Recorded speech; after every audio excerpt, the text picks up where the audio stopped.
Kaso nakialam yung Ombudsman? Supreme Court. Oo. Dahil hindi Oo nga, no. Wala eh. Bawal daw umano doon. Sumalungat. Ay, sige.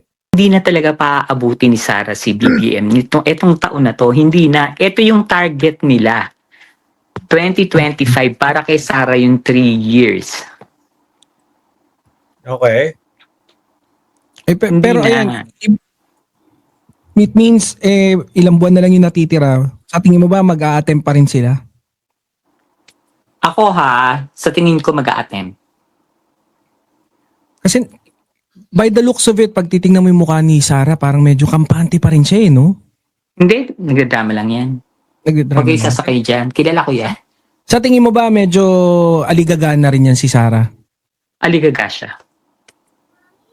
May gusto nga akong sabihin pero hindi pwede kasi kagabi lang ni-relay sa akin saka hindi ko to pwedeng ilabas. Pero alam na niya yung Ay gagawin natin niya. yung camera. Tapos saka doon mo sabihin. Magpapatay pa ng camera itong dalawa. Pero alam niya na yung gagawin niya. Alam niya. Pero dapat lagi ka pa rin masayahin Mami Pebs kahit nagtatago. Oo naman. Pero Kahit nagtatago, hindi naman nagtatago sa batas. Nagtatago lang doon sa mga gustong tumegi sa So, kahit na 4 months na akong walang kausap. Grabe. totoo ba? No. Oo, hindi ako lumalabas. Ano lang ako grab ng pagkain. And Ayun. then syempre, safety Nakaka-stress first. din. Na-anxiety ako once. Na-anxiety ako. Pero, syempre, hindi pwedeng yung ma-stress ka eh. Kapag na-stress ka, hindi maano yung utak mo, hindi active yung utak mo na mag-isip or mag-research. Baka magkamali So, ka ng mga isipin, no? Mga Oo, ang desisyon. ginawa ko, nag-research yung mga, binalikan ko yung mga unang pangyayari na, oo, tama nga, may connection, ganyan. Talagang nagpaka-busy ako sa ganon. Hanggang sa na-discover ko yung Sara Army. Saglit lang. Ayan, Sara Army na. Sabi ni JR, INC ang utak ng war on drugs ni Duterte kaya dito suporta sila kay Sara. Ayan Ako nga unang nag-post niyan eh. Ano bang yan? Can you elaborate dun sa Sara Army? Ang Sara Army nagsimula yan, alam mo yung Marawi? Marawi Siege, yung Oo. linusob ni Duterte yung Marawi. Marawi. Yan yung Sara Army ngayon. Oh. Okay. Yung ibang natira dyan, yan yung mga Sara Army. Plus yung mga natanggal sa Marines, yung maagang nag-retire.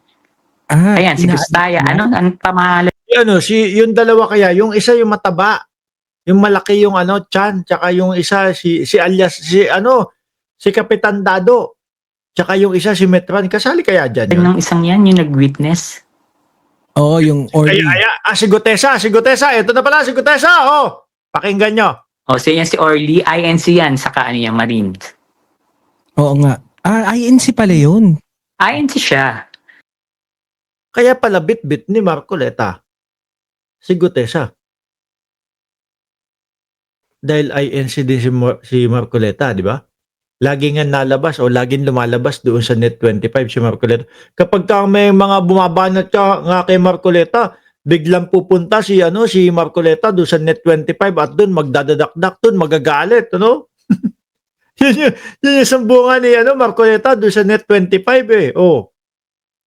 Magkapatid pala sila. And then, di ba, kapatid ang tawagan ng INC?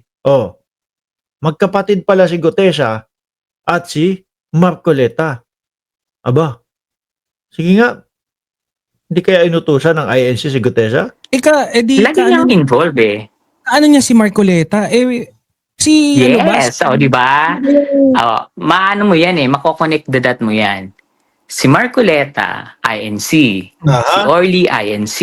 Ang nagpakilala daw sa kanya si Mike Defensor. Si Mike Defensor, isa siya sa Sara Army. Uy. Okay. Ang Sara Army ay hindi lang po militar ha. Meron din niya mga dating politicians, mga businessman, yung mga fa-funds. Okay. Yan. Para sa eagle, sila dati. Yun ang right term. Eagle. Okay. Alam mo yung grupong eagle? Kaya nga agila siya eh.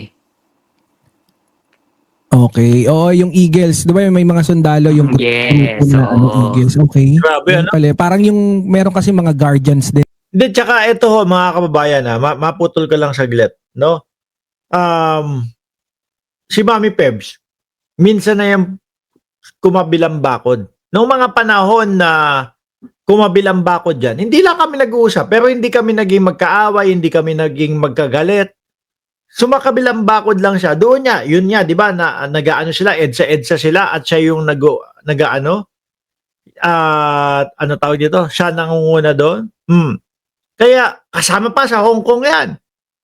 Di ba, siya din yung nagsabi, mga kababayan, doon sa Kongreso, na ang sinabi daw ni Harry Roque ay magaling siyang magpabagsak ng gobyerno. Oh. Siya din ang nagsabi noon. Okay. Guardian. Iba pa yung Guardians, di ba? Pero sila yung Eagles. Yan ang Okay. Sara Army. Kaya pala, di ba napabalita rin nung kamakailan or bago umalis ng pagiging Pangulo tong si Duterte, ang dami niyang baril na pinalisensyahan, di ba? Saka hinabili niya yun. Di ba sinasabi nga, bakit ang daming bodyguards niyan ng BPSG? Ba't ang dami-dami? Nasa 400. Oo. Hindi, Nasa- Sara Army yun. Okay. Di ibig sabihin, okay no? Para siguro, Yan yung sinasabi madali ko. magpapasahod dahil Di ba tinatanong siya kung nasaan yung intelligence funds? Hmm. Kung anong Okay. ginagawa niya sa intelligence funds. Tapos ang sinagot niya, wala. Anong gagawin ko? Wala pa namang yung nangyayari sa bansa. Di ba? Kumaga parang inaano niya yung security ng bansa bago gamitin yung intelligence funds. Hindi. Pinansisweldo niya yun sa Sara Army. Wala. Okay.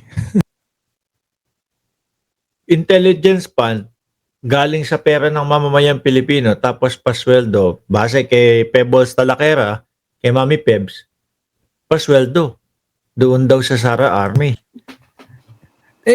Yung narinig ko rin kagabi yung banta ni Pulong eh.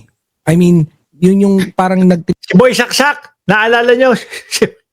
si Boy Saksak.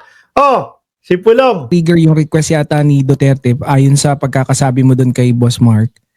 Tapos, Bakit ako tinuturo nito? Nag-reaction lang ako. parang magkaka-connect na i-connect mo yung sinabi ni Pulong tapos Ni Harry Roque. ni Harry Roque, yun. Actually, noong pa yung plano, kasama nga ako dyan eh. Yun ang pagkakamali nila. Kaya nga sinasabi kong bobo ka. Si Roque daw yun. Si Roque. Si attorney. Pati si Sandra Cam kasama dyan.